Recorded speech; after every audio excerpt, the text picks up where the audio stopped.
Hello, what up guys, how you doing? It is Lasty here. Welcome today to a new episode of the FIFA 20 Ultimate Team Road to Glory, episode number 245. In today's episode, we're going to make a pretty significant purchase of a new player, and of course we're going to try him out in a couple of games, and then there's some objective players we need to unlock and some rewards to open and stuff like that. So if you do enjoy, do me a favour, hit me with a thumbs up. 3,000 likes is your target. Can you make that happen?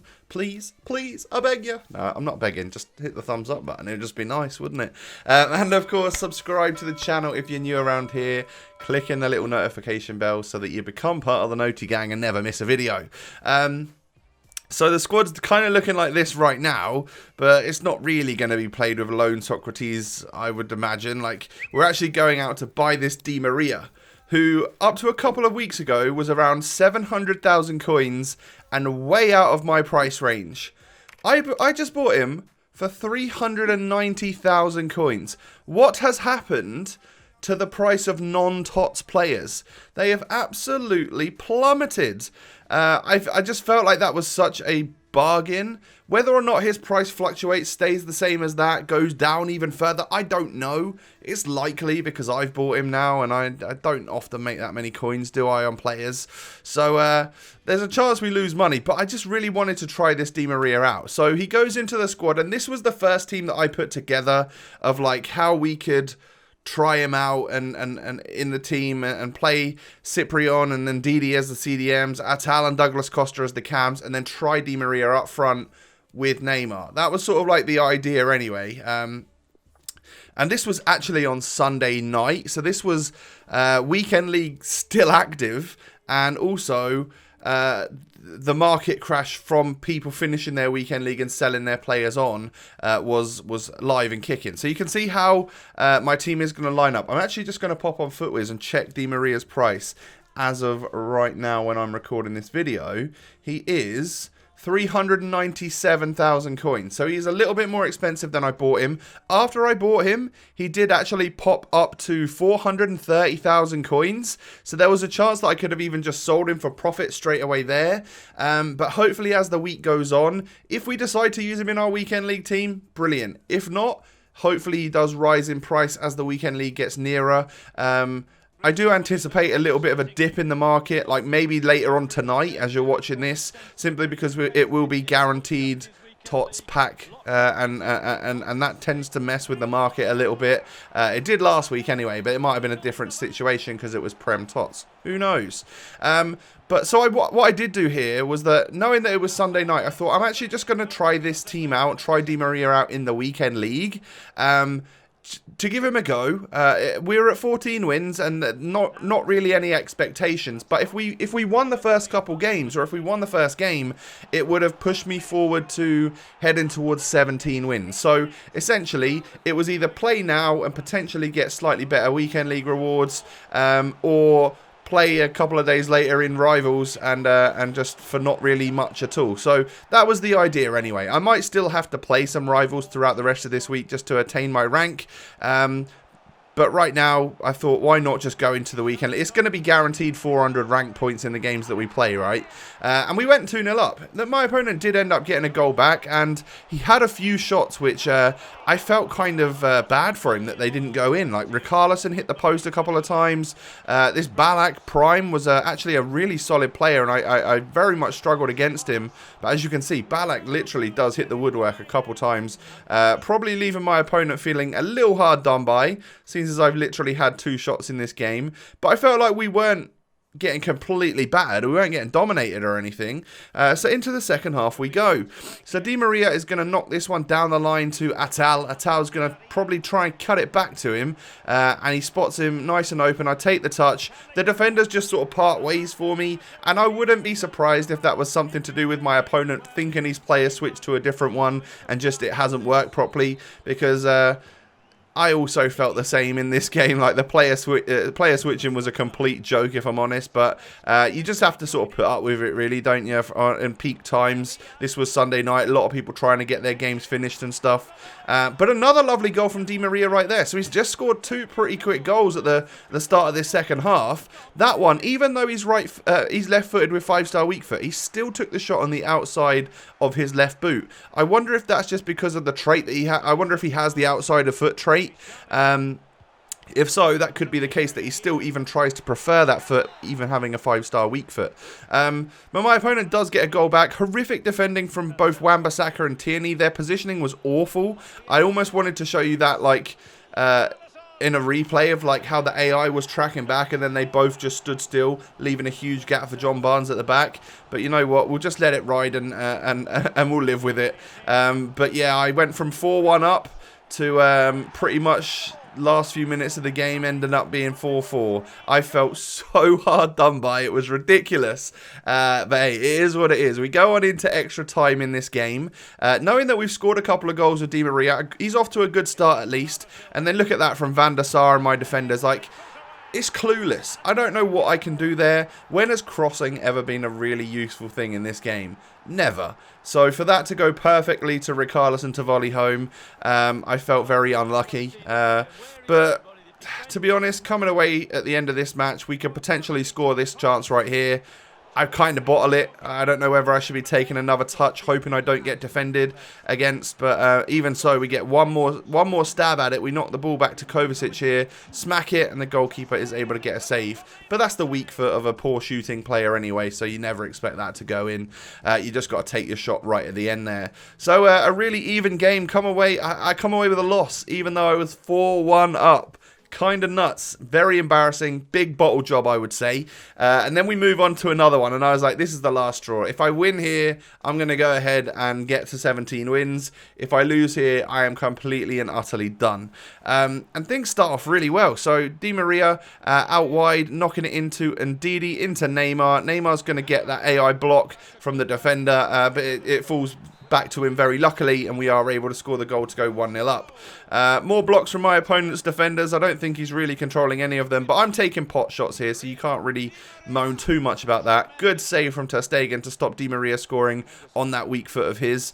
And then Mane is able to just sort of get inside my players, knock it into Bernardo Silva. Player switching kind of all over the show, and he gets enough space to slot that one into the back of the net. So that's 1-1.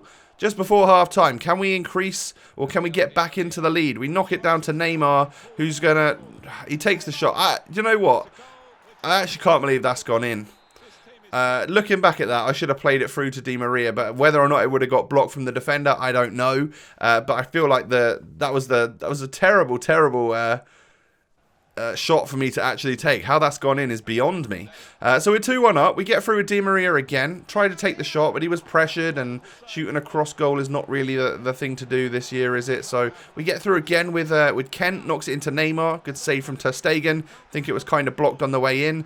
And Ndidi fighting for the badge. Kovacic fighting for the badge. And again, and it's going to eventually drop to Neymar. But I saw in my input in the top right corner that I've got there, my gamepad overlay, I saw that I was shooting well wide of the post. So, of course, that one is going to fly wide of the goal.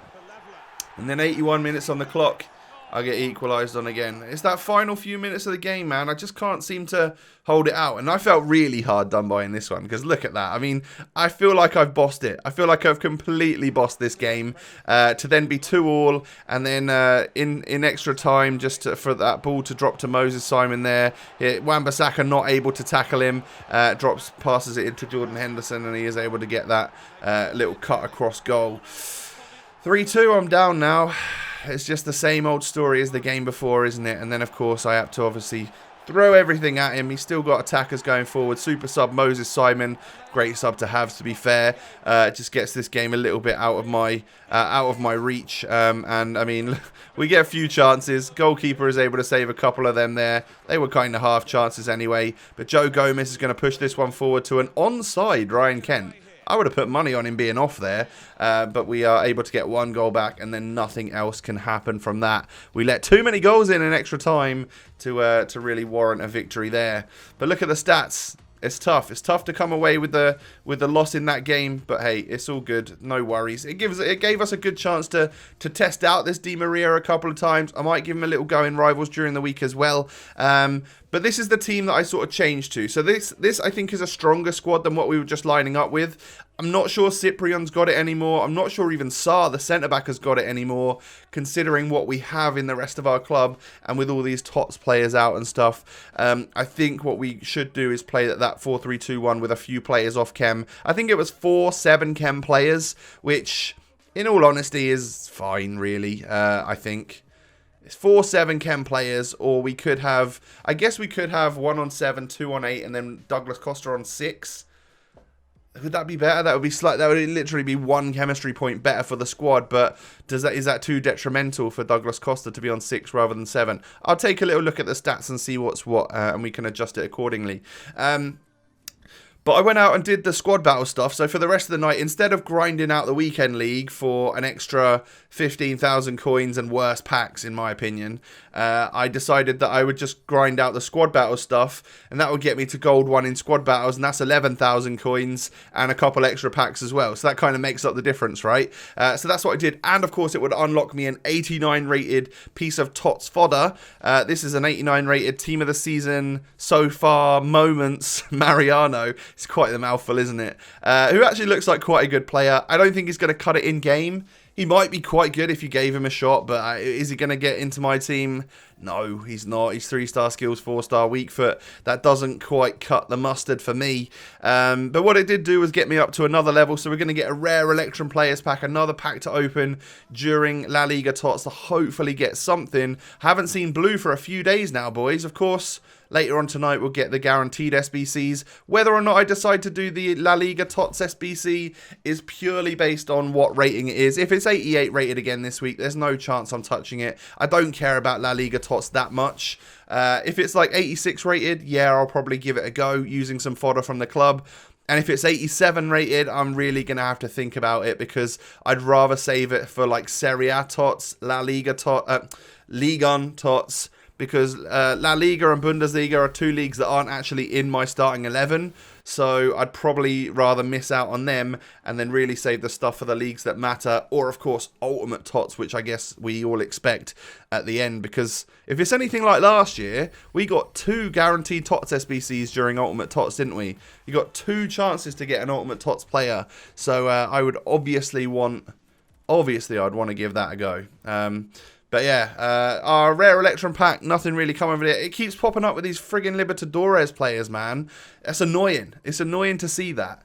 But then Squad Battles rewards came around on Monday morning, and of course we did get Gold 1, which is always about 20,000 points. And if you get like 2.5k points every game you play on Legendary or World Class, whatever it is, Legendary I think, and you win 4 or 5-0, you get 2,500 points. It's really not that many games, is it, across the week? I literally have played about 10 games of squad battles, if that. So yeah, from that we get 11,000 coins. We get Navigator in the pack here. You never know when you're going to need a Liverpool player for some sort of SBC, which will probably happen over the next couple of days, no doubt. Excuse me. I'm going to discard the contracts and stuff that I don't need. There's a sniper and an engine in that pack as well, which is actually really good. There's been a lot of TOTS players that people seem to recommend engine chem style on, so that chemistry style itself has shot up in price, so we could sell it if we wanted to, but hey, I'll also just use it on a player at some point because it's one of my favourite chem styles for sure. I love getting the little boost on the pace and the dribbling of a player. That's so important this year, isn't it?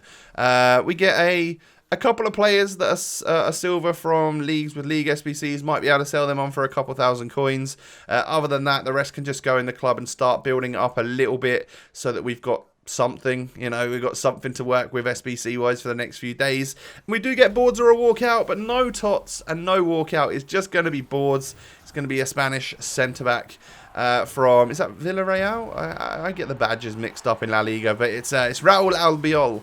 So 83 overall rated player to chill in our club or get sold. I think he's a duplicate actually, so I'm going to sell this one because it's tradable, and he was sort of getting towards 3,000 coins or something, so I thought, you know what, I'll list him up, stick the rest of the stuff into the club. Lovely stuff. It's pretty much going to be that's a wrap, kind of, for the video for you today. As you can see, the Sudamericana player sold. We got rid of the Serie A goalkeeper, and another player went there as well. I think it was the Spaniard. It was Raul Albiol that got sold. And yeah, that is it's pretty much going to wrap things up for today, everyone. The team, as it stands right here, is 98 chemistry, 4 players on 7 chem, and that is Douglas Costa, Kovacic, Adama Traore, and Di Maria. Now that Di Maria's got loyalty, now that I've played 10 games with him, the squad battles and stuff helped when I was actually doing that.